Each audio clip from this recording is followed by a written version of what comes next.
नमो अरिहंताणं नमो सिद्धाणं नमो आयर्याणं नमो उवज्झायाणं नमो लोये सप्तसाहूनम् एषो पंचर्णमुक्तारो सब्बपावप्पनासौ मंगलाणं च सब्वेसिं परमं हवहि मंगलम् नमो अरिहंताणं नमो सिद्धाणं नमो आयर्याणं नमो उवज्झायाणं नमो लोये सब्बसाहूनम् एषो पंचर्णमुक्तारो सब्बपावप्पनासनो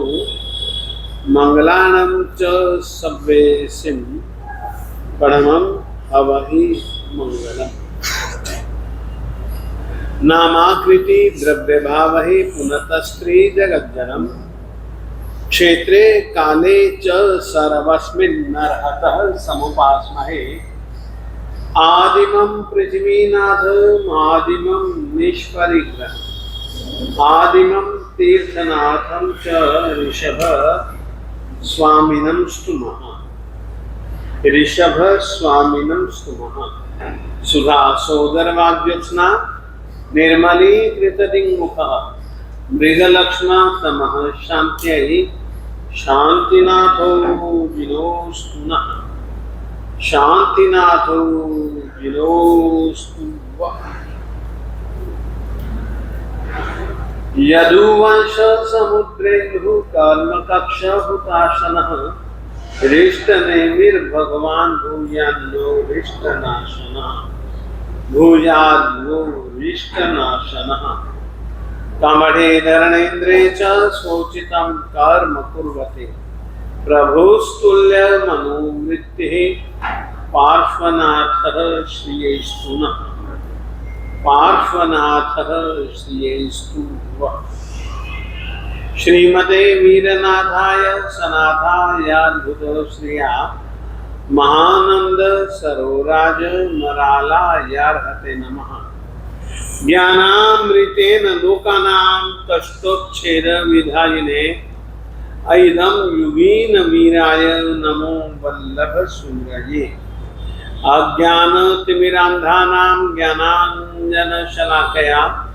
चक्षुरुन्मीलितं येन तस्मै सद्गुरवे नमः तस्मै सद्गुरवे नमः।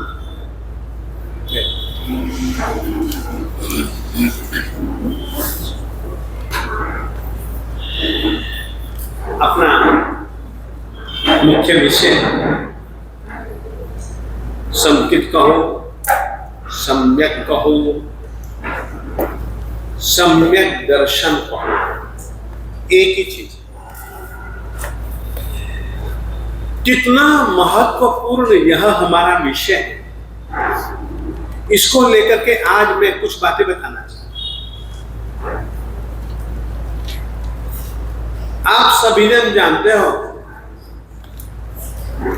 जैन धर्म कहो, जैन दर्शन कहो, अगर कुछ है वो तत्वत्रयी, और तत्वत्रयी के अंदर एक तत्व है देव तत्व, एक तत्व है गुरु तत्व, और तीसरा तत्व है धर्म तत्व। देव तत्व में अरिहंत और सिद्ध हैं, गुरु तत्व में आचार्य उपाध्याय और साधु हैं, तो धर्म पद में सम्यक दर्शन, सम्यक ज्ञान, सम्यक चारित्र और सम्यक तप है। तो जो विषय अपन लोग ले रहे हैं ना, वह सम्यक दर्शन पद, इसका सीधा संबंध धर्म की आराधना, साधना, उपासना से है।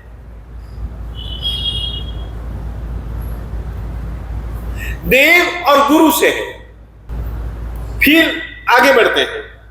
नव पदों में सम्यक दर्शन के नाम से नमो दंसनस्य जो हम बोलते हैं, तो वहां पर इसी समकित को प्रणाम किया जाता है। सम्यक दर्शन पद एक धर्म पद है। आगे बढ़ते हैं। जैन धर्म की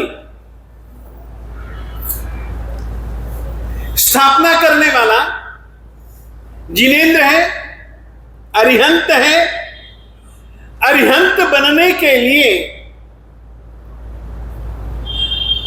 आत्मा को 20 पदों की आराधना करनी पड़ती है, या 20 पदों में से कितने और किन्हीं पदों की आराधना करनी पड़ती है।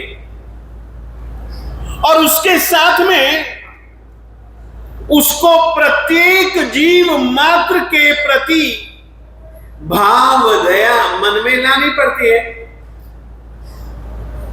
वो जो 20 पद हैं जो कि तीर्थंकर नाम कर्म उपार्जित करने वाले के लिए आवश्यक है, जिनकी आराधना, उसमें भी अगर एक पद है तो नमो दंसन स यानी कि समकित है। तो समकित का कितना महत्व है वह मैं आपको बतलाना चाहता हूं। मेरे गुरु जी महाराज श्रीमद विजय समुद्र सुरेश्वर जी महाराज साहेब जी का एक कहना था, अगर हम वर्णमाला को देखें, वर्णमाला यानी कि अ से लेकर के ह तक के अक्षर, वो वर्णमाला के अंतर्गत है। वर्णमाला का यदि कोई पहला शब्द है तो वह है अ।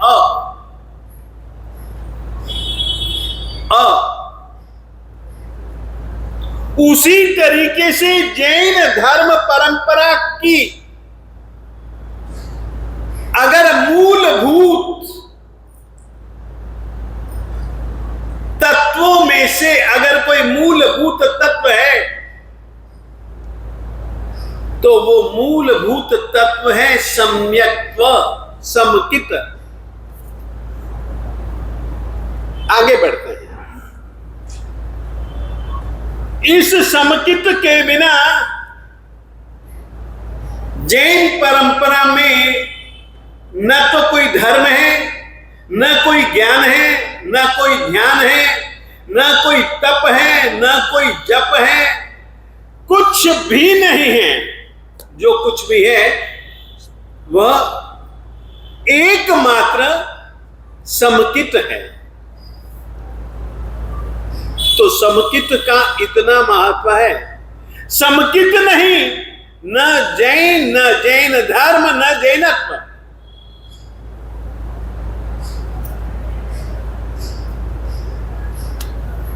समकित के विषय में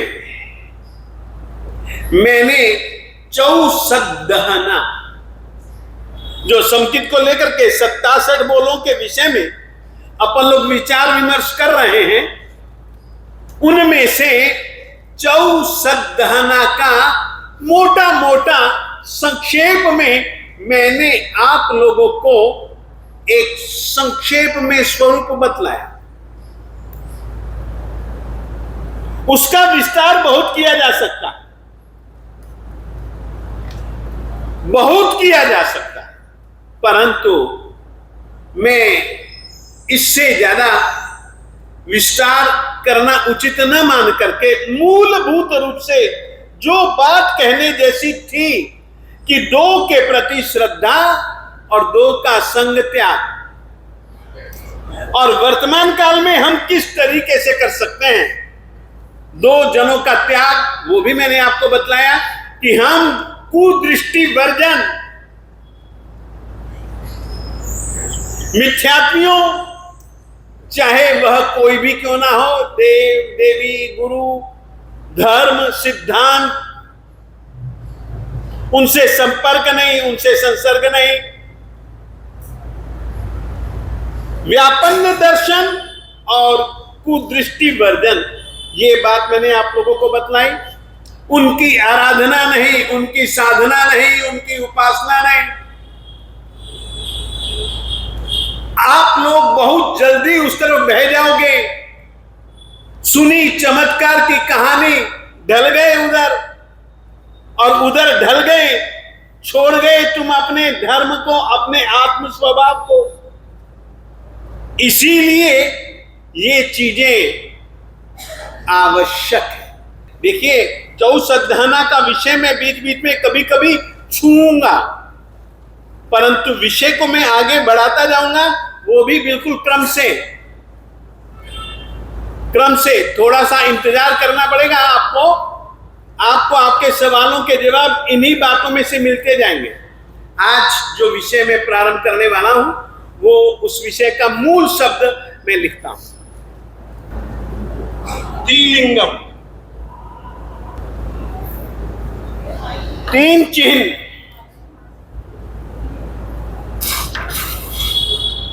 तीन चिन्ह जो संकित होगा ना, है कि नहीं, इसकी पहचान तीन प्रकार की वृत्तियों से। अगर वे तीन चीजें हैं तो समझ लो वो व्यक्ति समकित के योग्य है।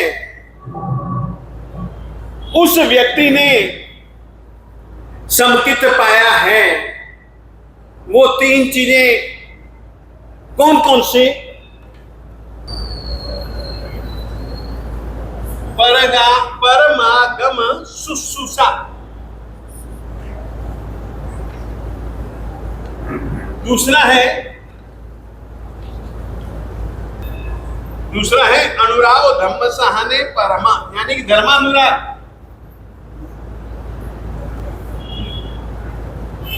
देव गुरु सेवा।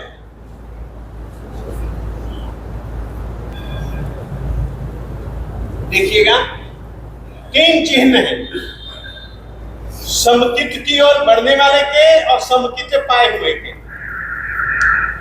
पहले तो शुश्रूषा, इसका मतलब है सुनने की इच्छा।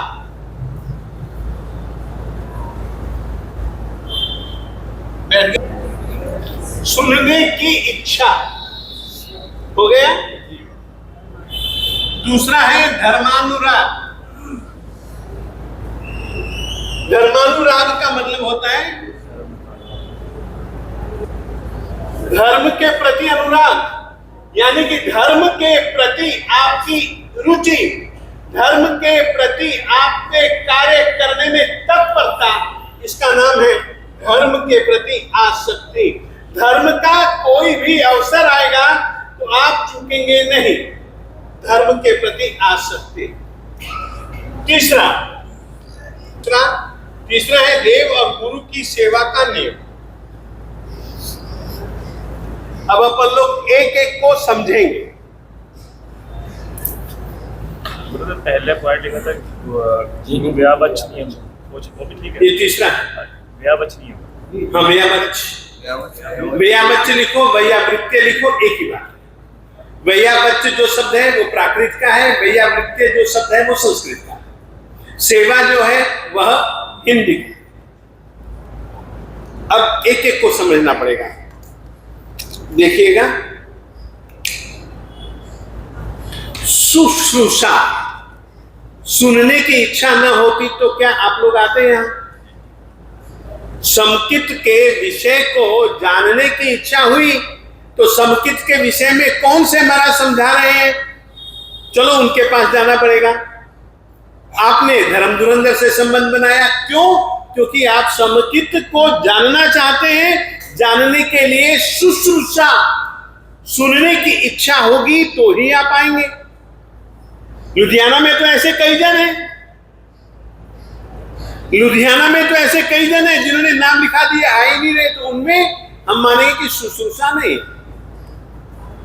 समकित को जानने की इच्छा ही नहीं है तो कैसे आप आएंगे?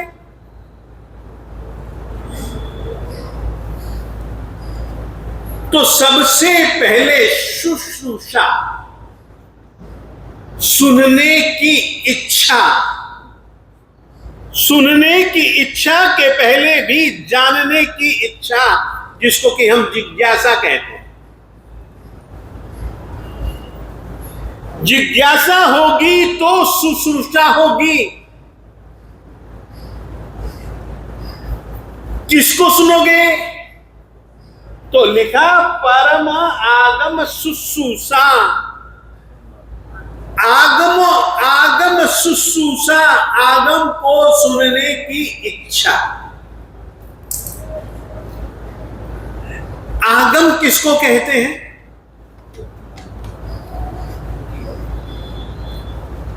फिर से समझो। सबसे पहला गुण,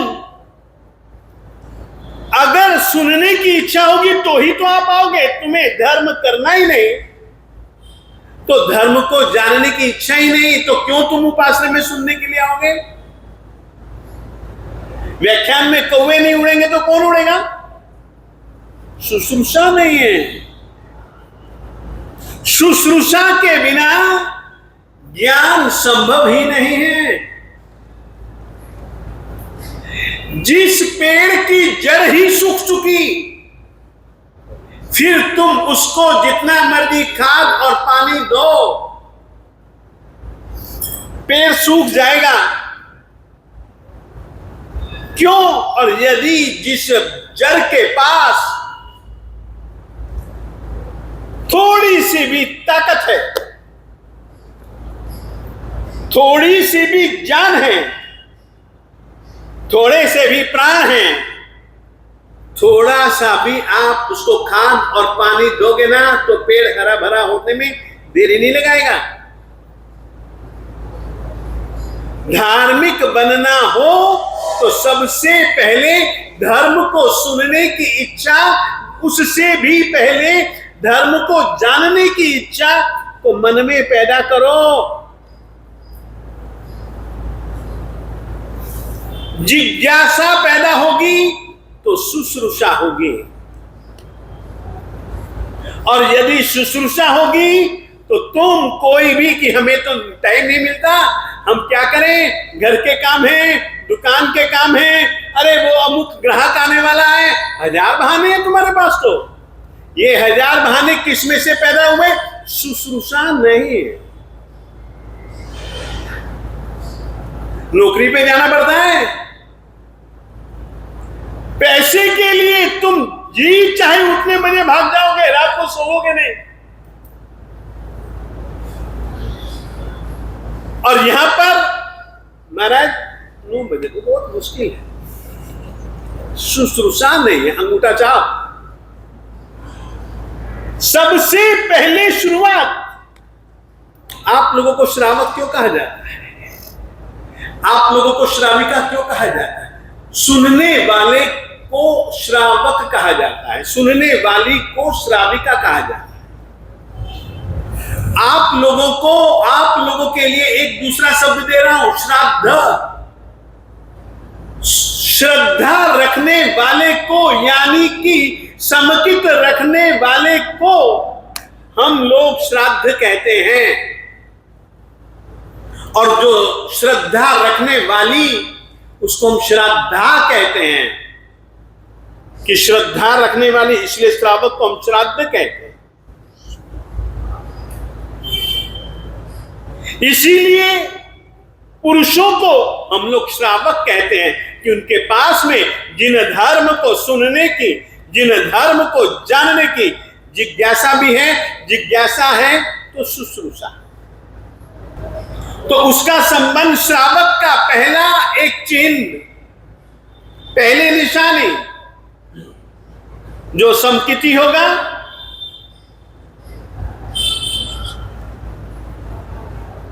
जो समकित को चाहता होगा, धर्म को सुनने की इच्छा उसके दिल में पहले हो। दूसरा, अभी मैं इसको ज्यादा खोल नहीं रहा हूं। वैसे तो श्रावक के लिए एक नियम है, अष्टभिर्धि गुणैर्युक्तः श्रेणमाणो धर्म मनवहम्। श्रावक वही है जो कि, लिखिए, श्रावक वही है बुद्धि के 8 गुणों से युक्त होकर जिन वाणी को सुनता है,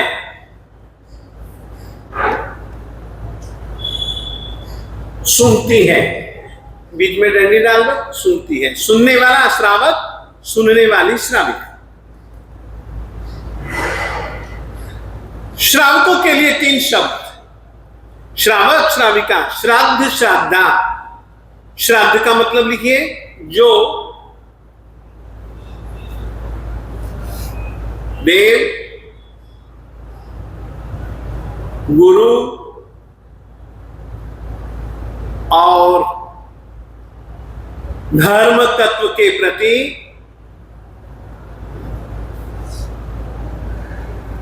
अटल, अडोल, अकम श्रद्धा रखता हो, रखती हो,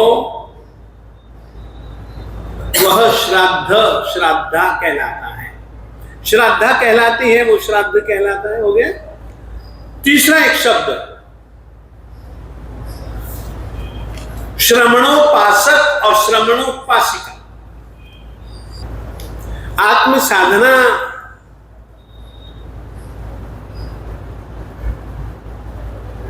कोमा, रत्नत्रयी कोमा की आराधना साधना करने वाले श्रमणों और श्रमणियों की, यानी कि साधु और साध्वियों की उपासना यानी सेवा करने वाले को श्रमणोपासक, श्रमणोपासिका कहा जाता है। छोड़ दीजिएगा लिखना। सुनने की इच्छा, किस चीज को सुनने की इच्छा? तो दिया आगम शुश्रूषा,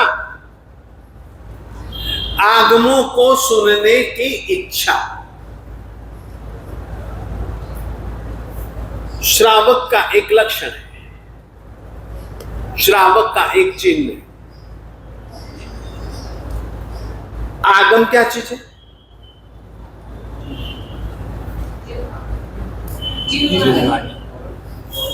बहुत सुंदर, बॉक्स पड़ा है। ये लो बहन। अच्छा, मैंने इनका सुना। बहने बहने ही हैं, कोई बात, उपयोग करने के लिए इनको दे देना। चलो, आगम किसको कहा जाता है? आगम किसको कहा जाता है? पहले मैं आपको लिखवा देता हूं, आप आधा ऐसा नहीं, पौना आप अपने आप समझ जाएंगे। आगम 3 प्रकार के, आत्मा आगम, अनंतरागम, परंपरागम।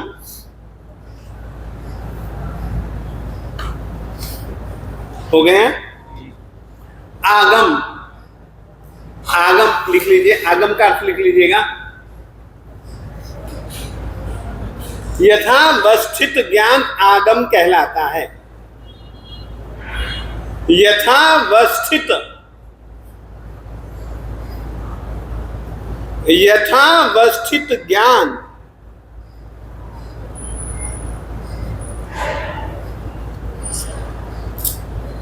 आगम कहलाता है। यथावस्थित यानी कि यथा अवस्थित, जो वस्तु जिस रूप में है, आप उसमें कोई भेलसेल नहीं कर रहे। यथा अवस्थित, जैसा है वैसा ही ज्ञान यानी कि जानकारी। ये जिस किसी भी पुस्तक में हो, उसका नाम है आगम। यथावस्थित ज्ञान, यथार्थ ज्ञान, सत्य ज्ञान,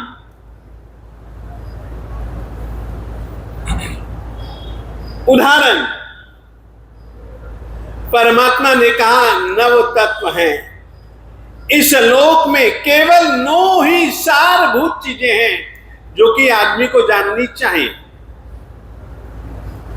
जीव अजीव, पुण्य पाप, आश्रम, संवर, निर्जरा, बंध, मोक्ष, इस विषय में लिखी गई जितना भी साहित्य है परमात्मा के वचनों के अनुसार, जो कि यथार्थ है। एक बात याद रखिए, हम जैनी लोग परमात्मा की वाणी को ही यथार्थ मानते हैं। क्यों? कारण परमात्मा ने साधना की, साधना करके परमात्मा ने केवल ज्ञान यानी कि पूर्ण ज्ञान को पाया। तुम्हारा और हमारा ज्ञान कम ज्यादा हो सकता है, पूर्ण नहीं हो सकता।